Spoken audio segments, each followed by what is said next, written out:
Mes chers élèves, bonjour. Aujourd'hui, dans cette séance, on va essayer de terminer la leçon de langue qu'on avait déjà entamée.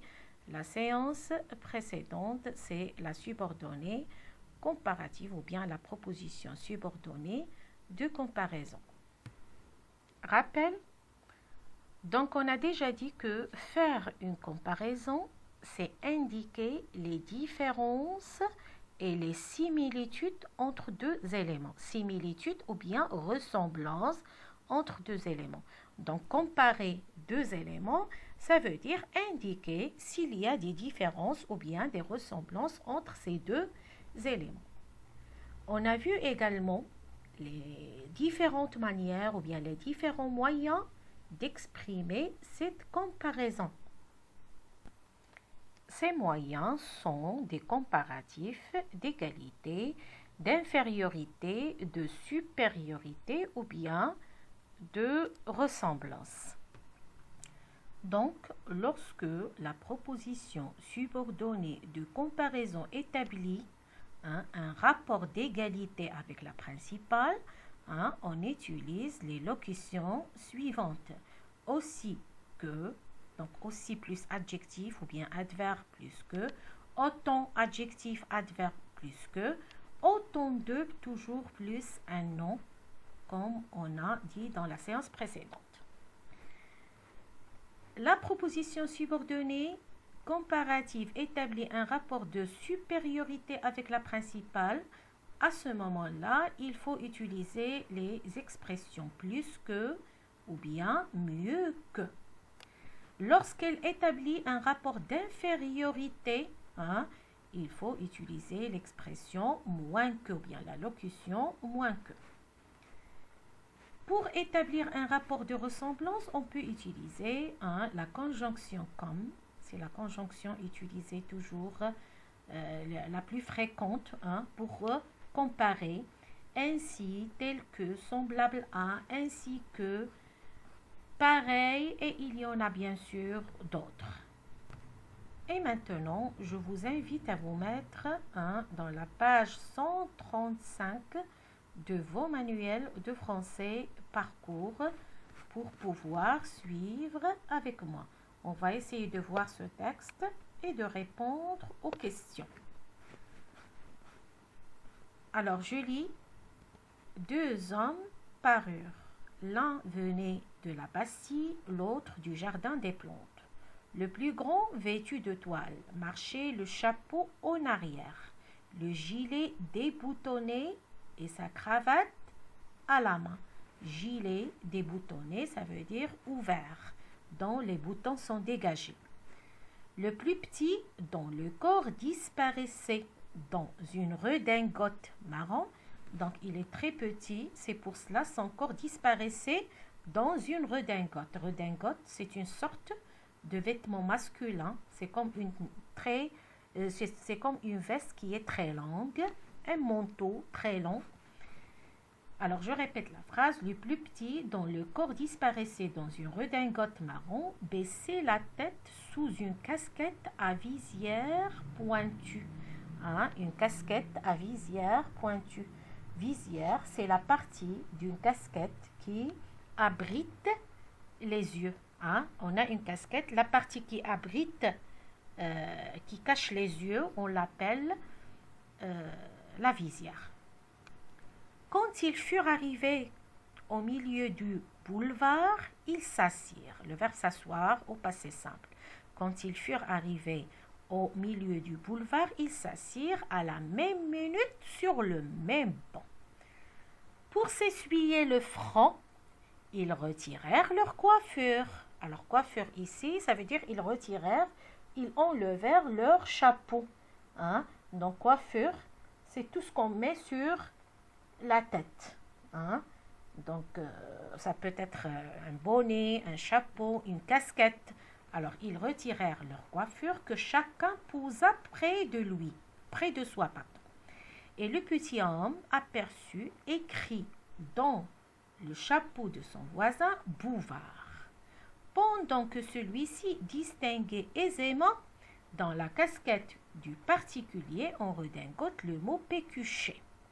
Alors, tiens, dit-il, nous avons eu la même idée, c'est d'inscrire notre nom dans nos couvre-chefs.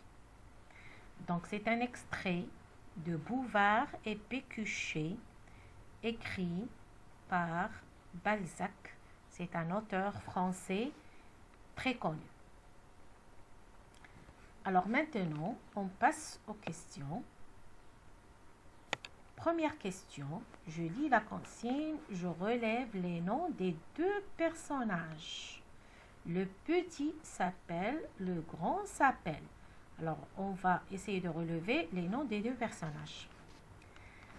Alors, on revient toujours au texte pour pouvoir répondre aux questions. Donc, pour s'essuyer le front, ils retirèrent leur coiffure que chacun posa près de lui.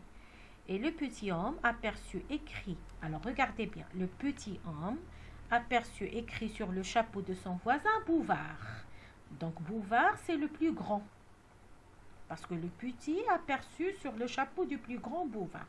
Pendant que celui-ci, donc celui-ci c'est un pronom démonstratif qui remplace Bouvard, tandis que Bouvard distinguait aisément, alors voyez aisément, dans la casquette du particulier en redingote, le mot pécuchet. Donc,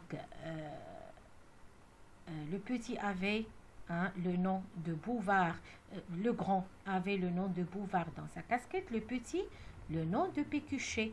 Alors, comment peut-on savoir que ce sont leurs noms? Alors, à partir de cette phrase-là, lorsqu'il a dit, tiens, dit-il, nous avons eu la même idée, celle d'inscrire notre nom. Donc, Pécuchet et Bouvard, ce sont les noms des deux hommes. C'est bon, donc on peut répondre maintenant facilement. Donc le petit s'appelle Pécuchet, le grand s'appelle Bouvard. Et on obtient les réponses suivantes.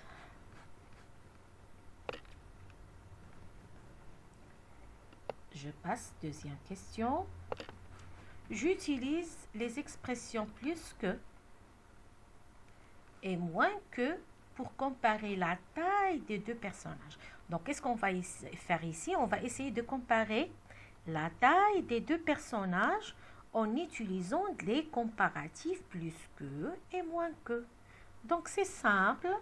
Donc, qu'est-ce qu'on peut dire ici? Donc, Pécuchet est plus petit que Bouvard. Ou bien, on peut dire Pécuchet, Bouvard est plus grand que Pécuchet.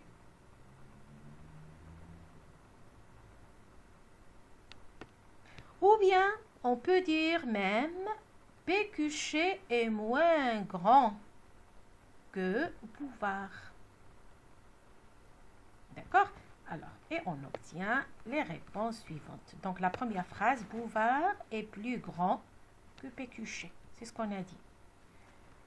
Deuxième phrase, Pécuchet est moins grand que Bouvard.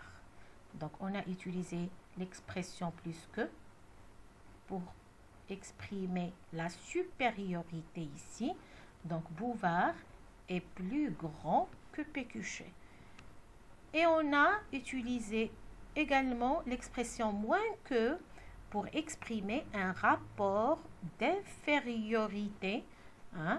Et on a obtenu la phrase Pécuchet est moins grand que Bouvard. C'est bon. Alors, nous passons maintenant à la troisième question. J'emploie ces deux expressions dans des phrases. Alors, les deux expressions plus que et moins que. Donc, on peut dire plusieurs exemples. On peut dire par exemple, ce livre contient moins de pages que l'autre.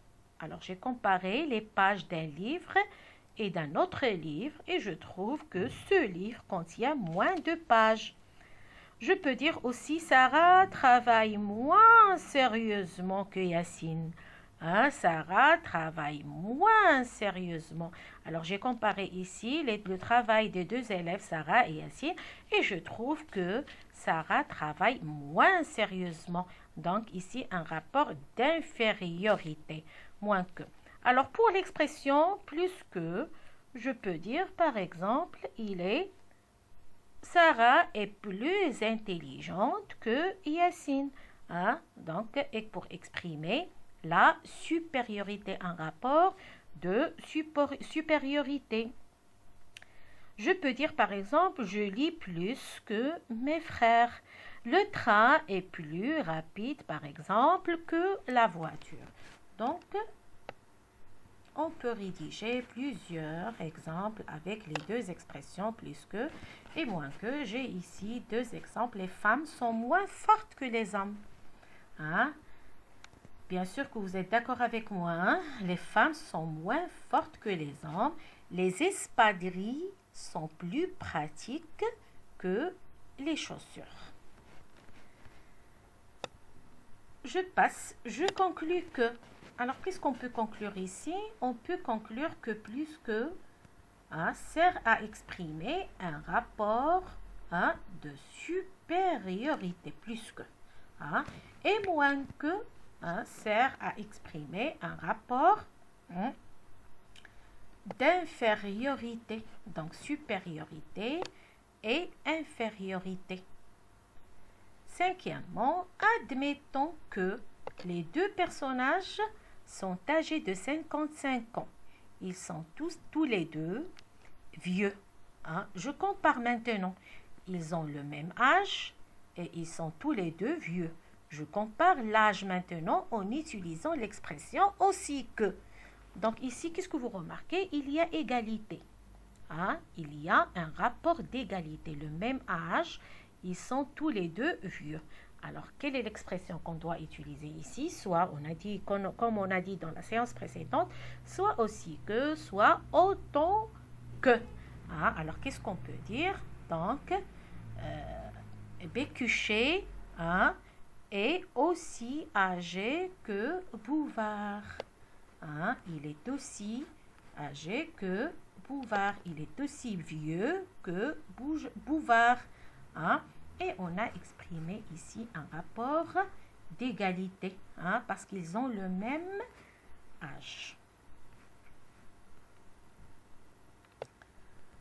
Alors, j'emploie les expressions dans des phrases. Alors, aussi que, donc on peut dire, par exemple, j'ai aussi d'amis que j'ai autant d'amis que ma sœur. J'ai autant d'amis, alors autant de plus, non, toujours. J'ai autant d'amis que ma sœur. Donc, j'ai comparé mes amis avec les amis de ma sœur et je trouvais qu'il y a le même nombre d'amis. Donc, je vais utiliser ici une expression d'égalité, autant de. J'ai autant d'amis que ma sœur. Alors, ici, pardon. Donc, on a l'expression. Alors, la première phrase, je suis aussi rapide que lui. Deuxième exemple, elle est aussi intelligente que sa sœur. Donc, dans cette phrase, j'ai fait une comparaison entre son intelligence et l'intelligence de sa sœur et je trouve que leur intelligence est la même. Donc, j'ai essayé d'utiliser une expression pour exprimer un rapport d'égalité aussi que. Elle est aussi intelligente que sa sœur. Alors, qu'est-ce qu'on peut conclure ici? Je conclus que aussi que exprime une égalité. On peut conclure que aussi que exprime une égalité. Alors, huitièmement, j'analyse la construction des trois comparatifs. Alors, comment peut-on analyser la construction de ces trois comparatifs? Donc, on a vu d'abord plus que, plus adjectif plus que pour exprimer la supériorité, moins plus adjectif, moins plus adjectif plus non pour exprimer l'infériorité, aussi plus adjectif plus que pour exprimer l'égalité. Donc, je répète, plus adjectif plus que pour exprimer un rapport de supériorité, Pour exprimer un rapport d'infériorité, on peut utiliser moins plus adjectif plus que, l'égalité aussi plus adjectif. Je vous propose maintenant de faire ces exercices-là, exprimer une idée de comparaison.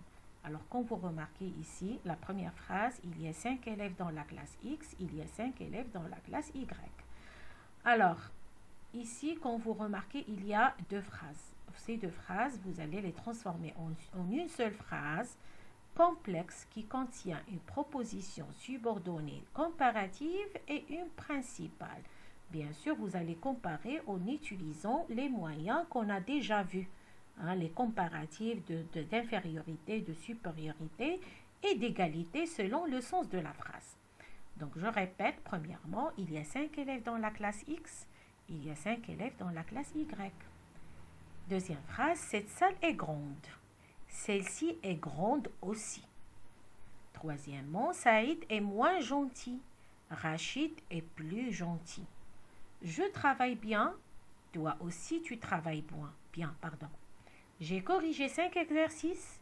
Saïd a corrigé 7 exercices. Ali devient brillant. Toi aussi, tu deviens brillant. Alors, faites ces exercices-là. Et après, Inch'Allah, dans la séance prochaine, on va les corriger ensemble. Alors, notre séance touche à sa fin. À très bientôt.